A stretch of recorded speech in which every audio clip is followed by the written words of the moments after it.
Ka-Express, balik ensayo ng Gilas Pilipinas Team A at malinaw ang kanilang agarang misyon, ang paghandaan ng dalawang napakabigat na laban kontra Jordan at Iran sa second round ng 2027 FIBA Basketball World Cup Asian Qualifiers. At importanteng linawin natin, ito ang Gilas squad na nakatutok sa FIBA World Cup Qualifiers. Hiwalay ito sa All-PBA Gilas pool na inihahanda para sa Asian Games. Magkaiba ang dalawang grupo, magkaiba ang agarang misyon, at magkaiba rin ang paghahanda. Sa August 28, Jordan ang unang haharapin ng Pilipinas sa Mall of Asia Arena. Pagkatapos sa August 30, Iran naman ang susunod na makakalaban. Napakahalaga ng dalawang larong ito dahil dala ng Gilas ang 2-4 na kartada, habang parehong nasa 5-1 ang Jordan at Iran papasok sa second round. So ibig sabihin, hindi pwedeng basta ordinaryong ensayo lamang ang ginagawa ngayon ng Team A. Kailangang maibalik agad ang chemistry, depensa, galaw ng bola, communication at execution ng buong kupunan. Jordan pa lang, mabigat na ang problema dahil may malalakas silang scorer at malalaking manlalaro.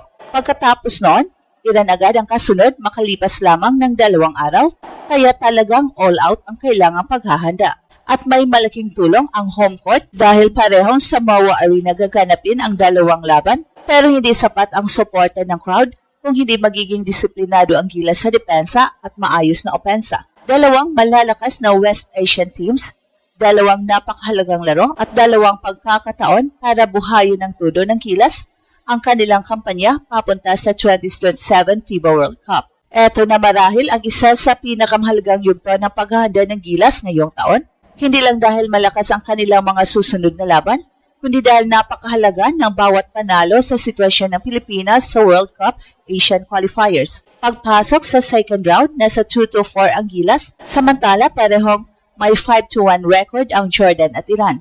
Ibig sabihin, malinaw ang sitwasyon, hindi pwedeng mag-relax, hindi pwedeng mabagal ang simula, at lalong hindi pwedeng sayangin ang home court advantage. Unang haharapin ng Gilas ang Jordan sa August 28, at kung pagbabasihan ang naging performance ng Jordan sa qualifiers, hindi biro ang kanilang kupunan. Isa sa pinakamalaking banta ay si Jalen Harris na naging pangunahing scorer ng Jordan sa kanilang kampanya. Malakas siyang gumawa ng puntos, kayang umatake mula sa labas at kaya rin gumawa ng sariling tira. Kaya malaking trabaho para sa perimeter defenders ng Gilas ang pagpigil sa kanya. Hindi pwedeng basta bigyan ng maluwag na espasyo. Kapag nakakuha ng rhythm ang ganitong klase ng scorer, mabilis siyang makapagbabago ng takbo ng laro. Pero hindi lang si Harris ang problema. Andiyan din ang kanilang malalaking manlalaro kasama si Ahmad Alduare na kilalang physical sa ilalim, mahusay sa rebounding at sanay sa international basketball. Dito magiging mahalaga ang frontcourt ng Gilas.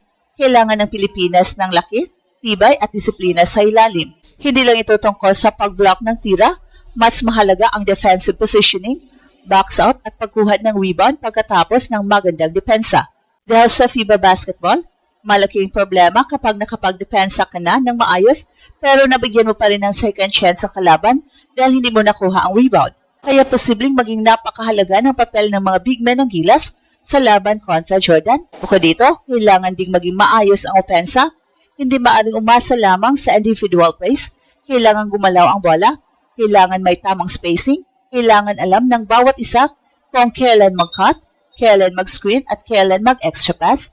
Kapag nagiging stagnant ang opensa, mas madaling basahin ng kalaban ang ginagawa ng Pilipinas. Pero kapag mabilis ang galaw ng bola at maraming kasali sa opensa, mas mahirap depensahan ang Gilas. Malaking bagay rin ang presensya ni Justin Brownlee. Sa mga nakaraang laban ng Pilipinas, paulit-ulit na nating nakita kung paano niya kayang kumalma sa mahirap na sitwasyon. Hindi lamang siya scorer, kaya rin niyang gumawa ng tamang desisyon kapag dikit ang laban. Kapag kailangan gumawa ng sariling tira, kaya rin niya.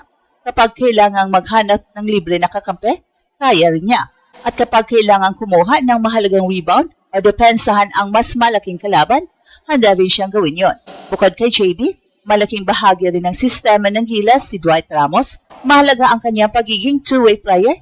Kaya niyang umatake, kaya niyang dumepensa, at kaya niyang maglaro sa iba't ibang posisyon depende sa kailangan ng kupunan. Mahalaga rin ang kanyang composure, lalo na sa mga larong mataas ang pressure.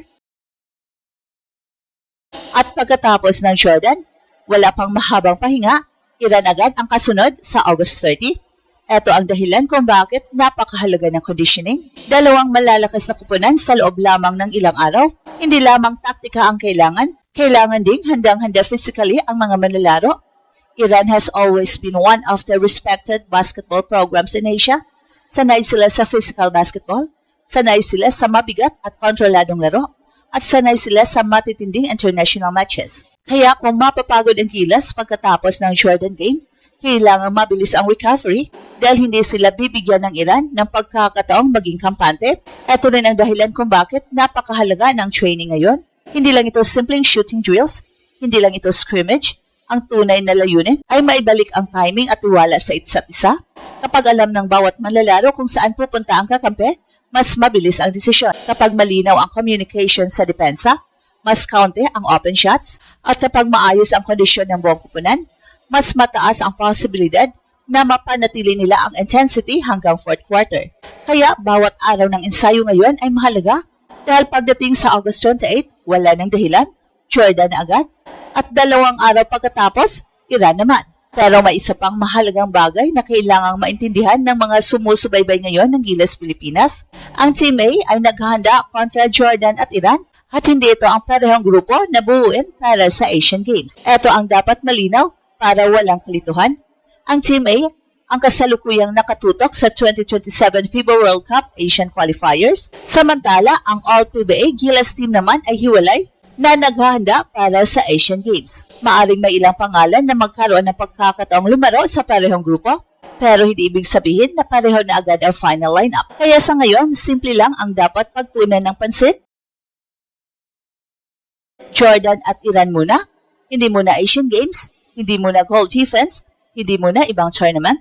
Ang immediate mission ng Team A ay makakuha ng 2 napakahalagang resulta sa home court at malaki talaga ang kahalagahan ng 2 larong ito.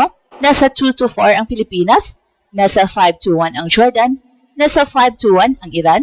Kaya bawat panalo ay magkaroon ng malaking epekto sa standings at sa confidence ng buong kupunan. At dahil sa Mawa Arena gaganapin ang 2 laban, may pagkakataon ng Pilipinas na gamitin ang suporta ng Pinoy crowd bilang dagdag na sandata. Alam naman natin kung paano nag-iiba ang atmosphere kapag mainit ang crowd. Isang malaking three-pointer lang, isang chase down block, isang steal at fast break dunk, isang malaking rebound at pwedeng sumabog ang buong arena. Pero hindi dapat umasa ang Gilas sa emosyon lamang.